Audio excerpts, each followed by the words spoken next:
So we'll start reading where we stopped yesterday. On the online PDF, it is page 69, and in the book, it is 48. 48 45.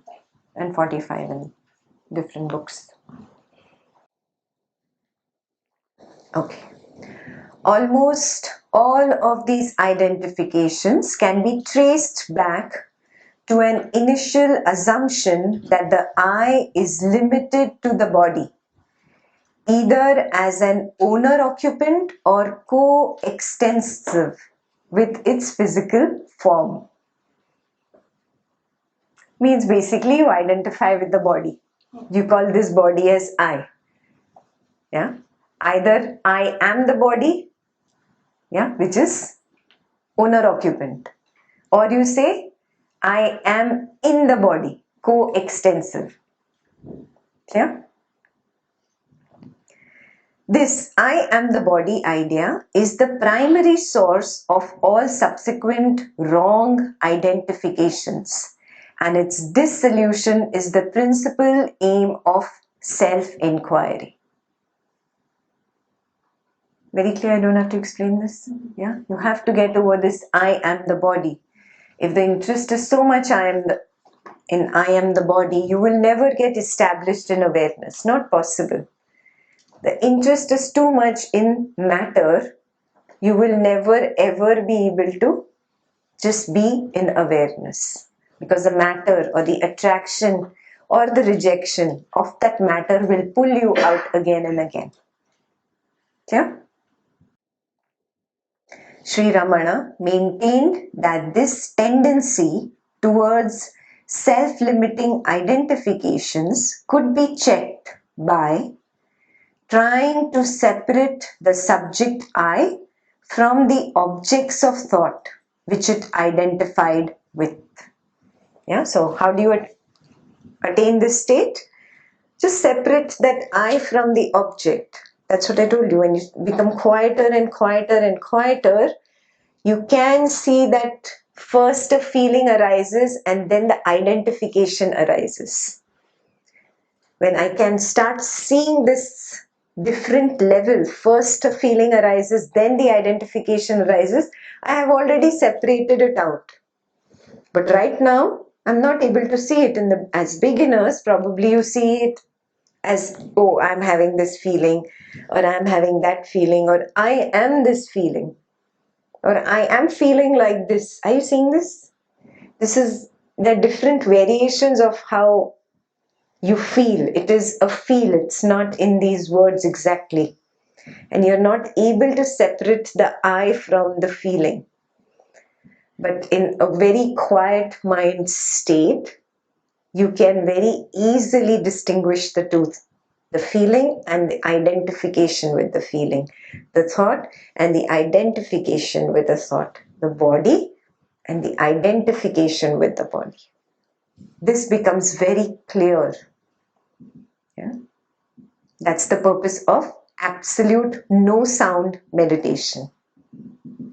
Only a no sound meditation can take you to that level where you can actually see the activity of the mind become so quiet, so slow, that you can distinguish between these two phenomena.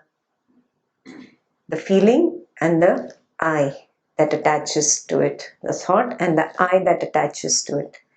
The perception and the I that attaches to it. Understand perception, no? The thoughts, labeling, judging, bringing up past, quantum theory, Vedas, whatever you are thinking of. All this is perception. There is an innate, I have this understanding, my understanding, yeah, my previous belief. That distinction becomes clearer and clearer and easier to attain in quiet mind.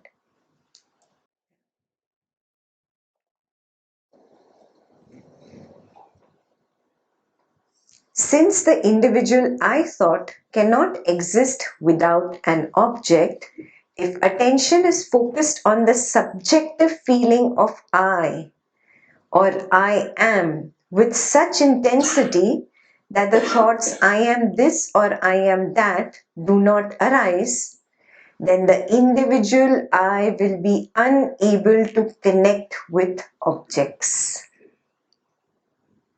Yeah, you just notice now, if you're thinking about something, oh, I am not understanding this language. Forget the I'm not understanding this language, just focus on that I. Who is this I who is not understanding? Where is this I? So from here, automatically the attention turns in. The disassociation happens with the rest of the sentence, and you just look at the I. Do you get it? Yeah, you have to continuously keep doing that. Then only you will be able to understand how the breaking away, the disidentification starts happening. So this is your next exercise. While listening to me, while reading, if something comes up in the thought, you disassociate with the rest of the sentence. Yeah, I am finding this difficult to read. What kind of English is this? Who is finding it difficult to read? Immediately, you've turned in. Are you getting it? You change the question for you. Cut out the nonsense and find the I. Immediately, you have broken the identification with the object. Yeah? If this awareness of I is sustained, now you've come here from, you've disidentified with the object outside, you have come in, now you have to sustain it. Sustain means to remain there. Yeah? To continue to remain there. If you continue to remain there, if this awareness of I is sustained, the individual I, that is the I thought, will disappear. And in its place, there will be a direct experience of the absolute awareness. Correct? You experienced this? Yeah, you were outside, you asked yourself the question, you looked in, and the rest of that sentence disappeared, and there was just that awareness for a bit, that glimpse, that quiet, that nothingness, that peace. Yeah, and then it drops away again because you get lost again in thought. Yeah, you just sustain this inquiry. This part is the inquiry where you're still looking. You sustain it, sustain it, sustain it, and suddenly you will reach that silence. Is this sentence clear till here? Yeah, we experienced it. This constant attention to the inner awareness of I or I am was called self-inquiry or vichara by Sri Ramana, and he constantly recommended it as the most efficient and direct way of discovering the unreality of the I thought. Now you understood how it is unreal? Because that which can just vanish by taking attention away from it, how can that be real? Are you seeing this? The I thought disappears the moment you turn towards awareness. Yeah? In Sri Ramana's terminology, the I thought rises from the absolute awareness or the heart. He also calls it the heart. It has got nothing to do with your physical heart, okay? Yeah, he just calls it the heart. Yeah. And subsides back into the absolute awareness. Did you understand this? It's not a continuous eye. It comes and goes. Yes. And awareness in activity is mind. Mind at rest is awareness. Got it? It arises from the absolute awareness, goes out, there's activity, and it comes back. Clear? So I'll read that again. In Sri Ramana's terminology, the I thought rises from the self or the heart, which is the absolute awareness, and subsides back into the absolute awareness when its tendency to identify itself with thought objects ceases. From the awareness, there is this tendency to identify. That itself becomes the mind, is the I thought, plays for a while. When the tendency to identify ceases, it goes back to the awareness. Very, very clear? Yeah? He's made it very clear, this. Now you have to see it in your experience. Now you're looking at me, your mind is out. Yeah, it is there. Now, because you're trying to understand, you're trying to listen and figure out. This is identification. Now withdraw. No need to understand. Got there? Yeah. It's so easy. It's so easy. It's just like going out and back in, going back out, going back in. It's that simple. Yes? Drop this tendency of identification. That's all you need to do again and again and again and again and again. That's it. Just be in the awareness. Make that your practice. Don't think, how will I do it at work? How will this happen? This is again I thought. No need to get lost in story. Again, ask yourself this question: who needs to do it? Who's this I? And turn in. Did you understand the process? Yeah? Did you understand how to investigate? Yeah? Don't get lost in analysis and what is said in the Vedas and what is said in the Puranas and what is said in quantum theory. It has no relevance to practice. Right now we are practicing. Yes? Right now we are practicing. So it seems like you're in a theoretical class. This is practice. I keep making you practice after every 2-3 sentences, if you notice. Yeah? So you're practicing right now. There is no need for theory right now. Practice. Here, now, again and again. You'll keep going out. You recognize, withdraw. You'll keep going out, withdraw. And be there, be there, be there. A zillion times if it is required. Be ready to do it.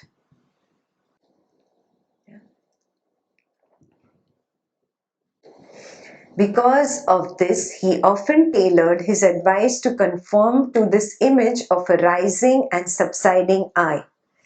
He might say, trace the I thought back to its source, or find out where the I rises from. But the implication was always the same. Very clear, no? Find out the source from where the I thought comes. It comes from that awareness only. It goes back there. You trace it back to that. If any big long story starts in your mind, say, who wants to know? Turn it around. Turn it around. Turn the attention inwards. Yeah. Whatever the language used, he was advising his devotees to maintain awareness of the I thought until it dissolved in the source from which it came. He sometimes mentioned that thinking or repeating I mentally would also lead one in the right direction. But there is a very big but there. But it is important to note that this is only a preliminary stage of the practice. The repetition of I still involves a subject, the I thought, having a perception of an object, the thoughts I. While such duality exists, the I thought will continue to thrive. He's given it so clearly. Still people do, who am I? Who am I? Who am I? Who am I? It'll never work. You'll never get there. It's not about talking. It's not about thinking. It's not about contemplating. These are 3 wrong directions that people have taken. Yeah. For a complete ignorant, even am I aware is a very big question. But you have been on the path. You understand the meaning of awareness. So it was very easy to start with that question for you. Am I aware? For a complete ignorant, we say, okay, say I and figure out Who's I? He's so lost in the world, no? That ignorant person finds it very difficult to figure out who's I. He thinks this body is I. So for him, we can, just as a preliminary practice, but you are not at that stage. So this is not for me. Put a big cross over there. I am beyond the preliminary stage. Repetition will not work for me. I should not even try to repeat. Yeah? Yeah? It's only for an absolute ignorant, because again, you tend to get lost in thought. That is not the idea. The idea is you turn in with your torchlight and you're investigating in your nothingness, in your darkness, to recognize the awareness. Yeah? Clear? Antara vichara means inner investigation. That is the meaning of self-inquiry. It's not the English self-inquiry. Yeah. It's a wrong translation, I would say. Self-investigation is the right translation. Yeah? You're investigating inside. Okay?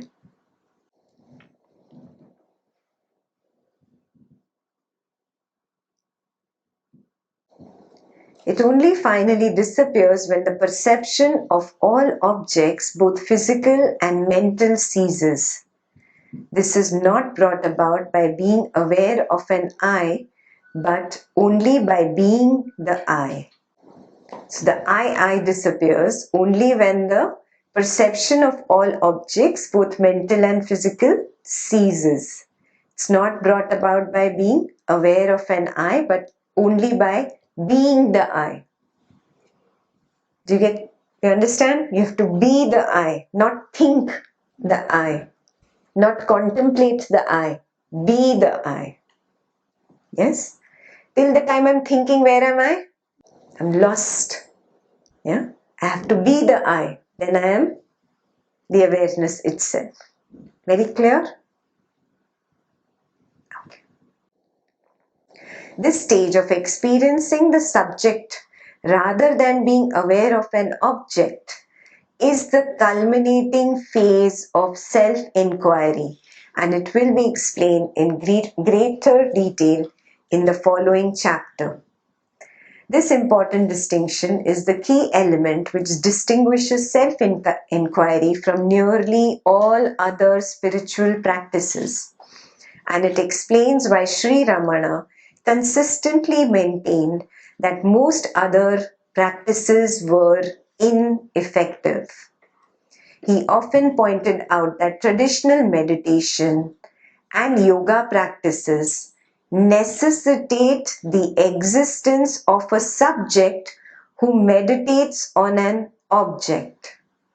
And he would usually add that such a relationship sustained the I thought instead of eliminating it. Do you agree? Yeah? In your meditation, you are the subject and you always have an object.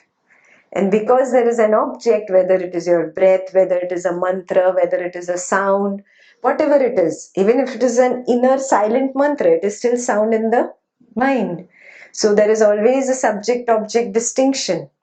Till the time there is a subject-object distinction, you will always be caught up in the I thought. So these methods will always be ineffective. As a beginner, yes, you start here because you don't know better.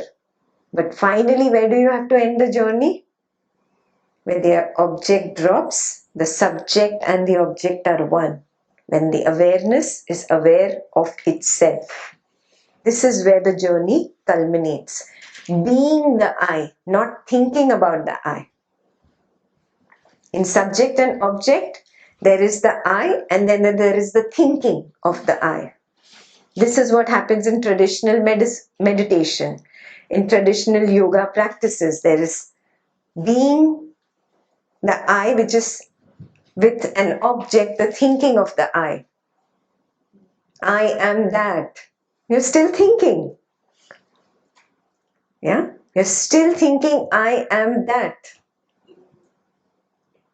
You getting it? He's saying this object needs to drop and you have to just be the I. Just be. Just be. Just be. It can only happen in silence. The moment there is a sound, there is duality. Are you getting it? So what is this path? The path of non-duality.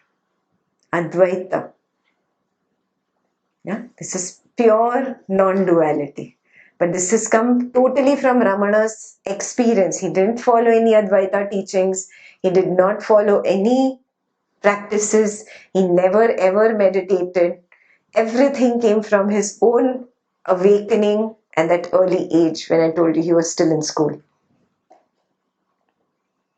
Yeah, people came and said, oh, this is total non-duality, but you've removed all the other fluff. He said, okay, maybe if you could say that. Then the people from Buddha's path came and said, oh, this is all Buddha's teaching. He said, okay, if you say that. But he never called it all this. Yeah, this pure Ramana's teachings came from his experience. And his main teaching is, till the time there is a subject and object, you will never reach home. Because the object is still alive. It is thinking, I am that. The I is there and the thinking of I am that will always keep it separate. You will not reach home. The moment the object is gone and there is just the subject, then you have reached home. Yeah? Yeah. But to begin, you have to do that. You have to do the subject and object. So, not to consider it as a waste. It wasn't. You needed to get here. You can't come to university level without going through school. You have to go to school. Do you get it? So subject and object is required as my schooling. But now when I come to university, I have to drop the object and just be the subject. Okay?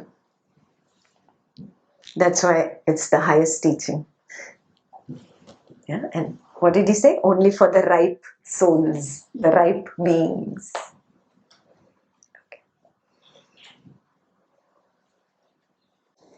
In his view, such practices may effectively quieten the mind and they may even produce blissful experiences, but they will never culminate in self-realization because the I thought is not being isolated and deprived of its identity. Is this very clear? Even if you're saying, I am the soul, what are you keeping alive? I. That big identification is still there. In some or the other way, ego is not wearing the garb of Voldemort now. He's wearing the garb of an angel, but he's still the ego. Are you getting it? He's just hidden another angel ka fancy dress, but it is the same ego hiding. We have that story, no? The wolf. Wolf. बोलो बच्चों का है ना?